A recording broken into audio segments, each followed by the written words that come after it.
हाँ जी विद्यार्थियों, ਅੱਜ ਅਸੀਂ ਪ੍ਰਸਿੱਧ ਪੰਜਾਬੀ ਸਾਹਿਤ ਦੇ ਸਮਰਾਟ ਕਵੀ ਸੁਰਜੀਤ ਪਾਤਰ ਜੀ ਦੇ ਬਾਰੇ, ਉਹਨਾਂ ਦੀਆਂ ਕਵਿਤਾਵਾਂ ਆਇਆ ਆਨੰਦ ਕਿਸ਼ੋਰ ਦੇ ਬਾਰੇ ਚਰਚਾ ਕਰਾਂਗੇ। ਉਹਨਾਂ ਨੇ ਆਪਣੀ ਕਵਿਤਾ ਦੇ ਵਿੱਚ ਕੀ ਆਖਿਆ, समाज ਨੂੰ किस तरह की सेध उन्होंने दी, ਸਾਹਿਤ ਦੇ ਰਾਹੀਂ ਉਸ ਨੂੰ ਅਸੀਂ ਅੱਜ ਉਸ ਦਾ ਵਿਵੇਚਨ, ਉਸ ਦੀ ਵਿਆਖਿਆ ਅੱਜ ਕਰਾਂਗੇ। ਆਇਆ ਆਨੰਦ ਕਿਸ਼ੋਰ, ਜੋ ਕਿ ਸਾਡੀ 9ਵੀਂ ਜਮਾਤ ਦੇ ਵਿੱਚ ਸੈਕੰਡ ਟਰਮ ਦੇ ਵਿੱਚ ਸਾਡੇ ਸਿਲੇਬਸ ਦੇ ਵਿੱਚ ਦਿੱਤਾ ਹੋਇਆ ਹੈ। आया आनंद किशोर, सुरजीत पात्र जी लिखते हैं ना, पिछे पिछे रिजक दे आया आनंद किशोर, चल के दूर बिहार तो गड्डी बैठ सियाल दा, नाल बथेरे होर, राम कली भी नाल सी, सुगड़ लुगाई उस दी। इन्हां कावक तुकां दे विच जो उन्होंने आख्या, उस नूं असीं व्याख्या दे रूप विच तुहाडे अगे दसदे हां। सब तो पहलां असीं जदों असीं इम्तिहान दे विच किसी भी कविता की व्याख्या जद करनी है लिखत रूप दे विच, तां उस समय असीं प्रसंग नूं भी महत्ता जिहड़ी है देनी है। प्रसंग दे विच असीं लिखांगे कि यह काव सतरां, काव तुकां भी असीं लिख सकते हाँ। साडी पंजाबी की पाठ पुस्तक ਸਾਹਿਤ ਮਾਲਾ ਦੇ ਵਿੱਚ ਦਰਜ ਸੁਰਜੀਤ ਪਾਤਰ ਦੀ ਕਵਿਤਾ ਆਇਆ ਆਨੰਦ ਕਿਸ਼ੋਰ ਵਿੱਚੋਂ ਲਈਆਂ ਗਈਆਂ ਹੈ। ਉਸ ਤੋਂ ਬਾਅਦ ਫਿਰ ਅਸੀਂ ਉਸ ਦੀ ਵਿਆਖਿਆ ਨੂੰ ਮਹੱਤਤਾ ਦਿੰਦੇ ਹਾਂ। ਸੁਰਜੀਤ ਪਾਤਰ ਜੀ ਆਖਦੇ ਹਨ कि रोजी रोटी के पिछे आनंद किशोर दूर के इलाके बिहार तो सियाल दा गड्डी विच बैठ के पंजाब आ गया। इस गड्डी विच उस वर्गे होर भी बहुत सारे आ रहे सन। उसदे नाल उसदी सियाणी पत्नी राम कली भी सी। अगलियां तुकां दे विच सुरजीत पात्र जी आखदे हन कि लुधियाणे दे कोल ही एक पिंड बाड़ेवाल विच जड़ लगी ते पुंगरी राम कली दी कुख चों, जन्मी बेटी उस दी ना धरिया सी माधुरी। इन्हां कावक तुकां दे विच सुरजीत पात्र जी आखदे हन कि रोजी रोटी दी खातर पत्नी राम कली समेत बिहार तो पंजाब आए आनंद किशोर ने लुधियाणे दे कोल एक पिंड बाड़ेवाल विच रहना शुरू कर दिता, जिथे उसके खानदान की जड़ लग के पुंगरी ते नतीजे वजों रामकली की कुख विचों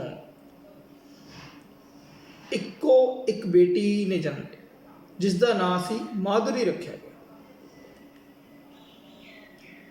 अगलियां तुकां दे विच सुरजीत पात्र जी आखदे हन कि कल मैं देखी माधुरी उसे पिंड स्कूल विच गुत्ता बन के रीबन विच सोहनी पट्टी पोच के ऊड़ा ऐड़ा लिख रही, ऊड़ा ऐड़ा लिख रही। बेटी आनंद किशोर दी किन्ना गूढ़ा साक है अखरां दे रिजक दा।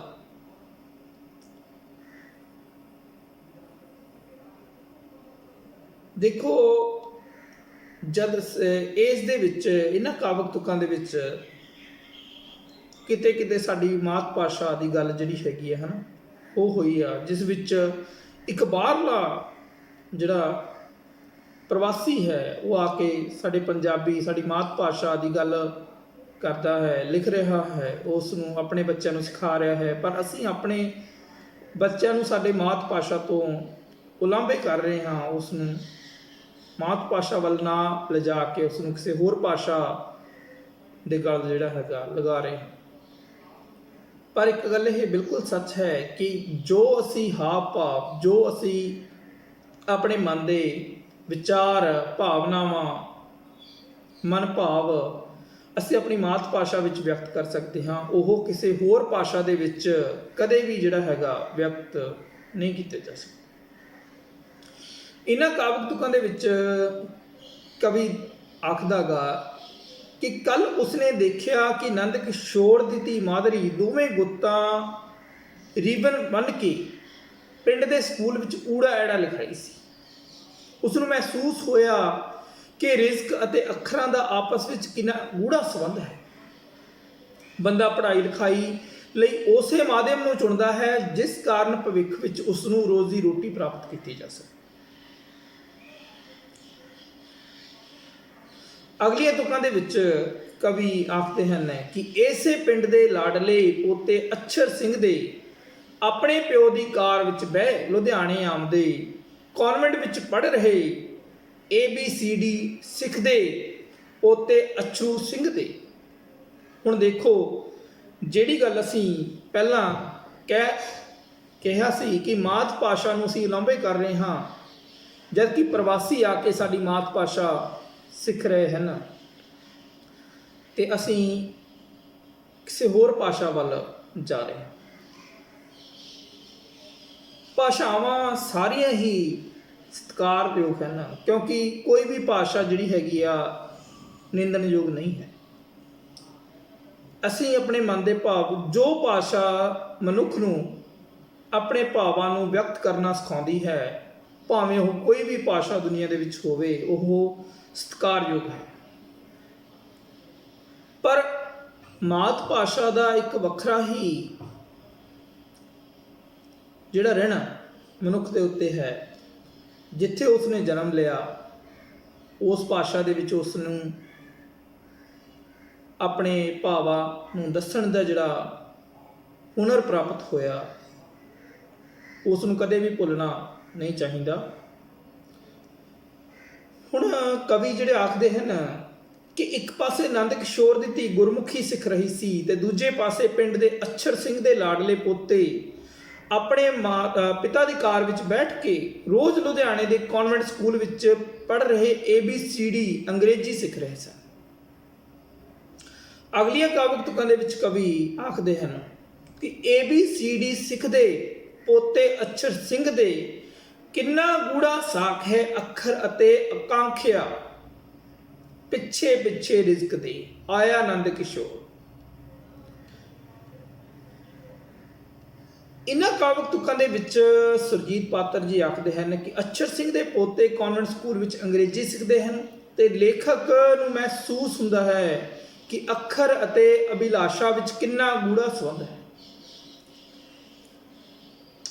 ਭਾਵ ਮਨੁੱਖ ਉਸੇ ਭਾਸ਼ਾ ਨੂੰ ਆਪਣਾ ਮਾਧਿਅਮ ਚੁਣਦਾ ਹੈ ਜਿਸ ਭਾਸ਼ਾ ਵਿੱਚ ਉਸ ਨੂੰ ਵਧੀਆ ਰੋਜੀ ਰੋਟੀ ਕਮਾਉਣ ਦੀ ਉਮੀਦ ਹੈ, ਜੋ ਉਸ ਦੇ ਕੰਮ ਆਵੇ। ਇਸ ਤਰ੍ਹਾਂ ਪੜ੍ਹਾਈ ਲਿਖਾਈ ਦੇ ਮਾਧਿਅਮ ਤੇ ਅਭਿਲਾਸ਼ਾ ਵਿੱਚ ਗੂੜਾ ਸੰਬੰਧ ਹੈ।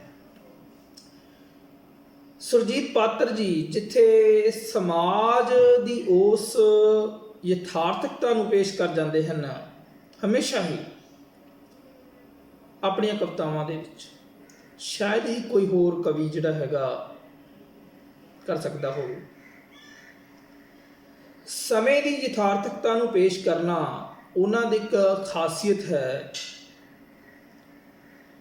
ਜਿੱਥੇ ਆਇਆ ਨੰਦ ਕਿਸ਼ੋਰ ਦੇ ਵਿੱਚ ਉਹਨਾਂ ਨੇ ਸਾਡੀ ਮਾਤ ਭਾਸ਼ਾ, ਜੋ ਕਿ ਪ੍ਰਵਾਸੀ ਮਜ਼ਦੂਰ ਆ ਕੇ ਸਿੱਖਦਾ ਹੈ, ਉੱਥੇ ਸਾਡੇ ਪੰਜਾਬ ਦੇ ਮੂਲ ਨਿਵਾਸੀ ਕਿਸੇ ਹੋਰ ਭਾਸ਼ਾ ਨੂੰ ਸਿੱਖ ਰਹੇ ਹਨ। ਇਹ ਸੰਬੰਧ ਸਿਰਫ ਰੋਜੀ ਰੋਟੀ ਦੇ ਵਿੱਚ ਉਹਨਾਂ ਨੇ ਦਰਸਾਇਆ ਹੈ ਵੀ ਕਿਸ ਤਰ੍ਹਾਂ ਇੱਕ ਰਿਜ਼ਕ ਨੂੰ ਵਧਾਉਣ ਦੇ ਲਈ ਅਸੀਂ ਆਪਣੀ ਜਿਹੜੀ ਭਾਸ਼ਾ ਨੂੰ ਸਿੱਖ ਰਹੇ ਹਾਂ। ਕਿਵੇਂ ਜਿਹੜਾ ਮਨੁੱਖ ਆਪਣੀ ਰਿਜ਼ਕ ਨੂੰ ਵਧਾਉਣ ਦੇ ਲਈ, ਰਿਜ਼ਕ ਦੀ ਤਲਾਸ਼ ਦੇ ਵਿੱਚ ਉਸ ਭਾਸ਼ਾ ਨੂੰ ਸਿੱਖਦਾ ਹੈ। ਇਸੇ ਕਰਕੇ ਲੱਖਾਂ ਪੰਜਾਬ ਦੇ ਮੂਲ ਨੌਜਵਾਨ ਬਾਹਰਲੇ ਦੇਸ਼ਾਂ ਵੱਲ ਕੂਚ ਕਰ ਰਹੇ ਹਨ। ਉੱਥੇ ਦੀ ਕੋਈ ਫ੍ਰੈਂਚ ਸਿੱਖ ਰਿਹਾ ਹੈ, ਕੋਈ ਇੰਗਲਿਸ਼ ਦੇ ਵਿੱਚ ਮਹਾਰਤ ਹਾਸਲ ਕਰ ਰਿਹਾ ਹੈ। ਤਾਂ ਉਹਨਾਂ ਦਾ ਆਖਣਾ ਹੈ ਕਿ ਸਭ ਇਹ ਜਿਹੜਾ ਖੇਡ ਹੈ ਇਹ ਇੱਕ ਰਿਜ਼ਕ ਦਾ ਹੀ ਖੇਡ ਹੈ, ਜਿੱਥੇ ਇਹ ਰਿਜ਼ਕ ਸਾਨੂੰ ਆਪਣੀ ਮਾਤ ਭਾਸ਼ਾ ਤੋਂ ਉਲਾਂਭੇ ਕਰਕੇ ਕਿਸੇ ਹੋਰ ਭਾਸ਼ਾ ਵੱਲ ਲਿਜਾ ਰਿਹਾ।